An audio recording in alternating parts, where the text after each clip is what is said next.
સેલવાસમાં ભરતી મેળામાં 900 થી વધુ ઉમેદવારોને ઓફર લેટર અપાયા। સેલવાસ ખાતે 2000 થી વધુ ઇન્ડસ્ટ્રીઝ આવેલી છે। કેન્દ્ર શાસિત પ્રદેશ સેલવાસ જિલ્લા પ્રશાસન દ્વારા પંચાયતના સહકારથી નરોલી, ગ્લોંદા, ખોરડી અને ખાનવેલ ખાતે રોજગાર મેળાનું આયોજન કરવામાં આવ્યું હતું। 900 થી વધુ ઉમેદવારોને ઓફર લેટર આપવામાં આવ્યા।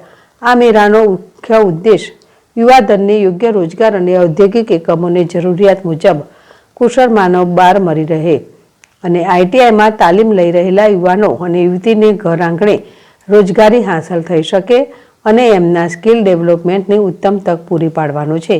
આ રોજગાર મેળામાં textile, pharma, chemical, cable, home appliance ઉત્પાદકના ઔદ્યોગિક એકમના 75 પ્રતિનિધિઓ હાજર રહ્યા હતા। મોટી સંખ્યામાં લાભાર્થીઓ હાજર રહી ઇન્ટરવ્યૂ કરી જોબ ઓફર આપવામાં આવી હતી।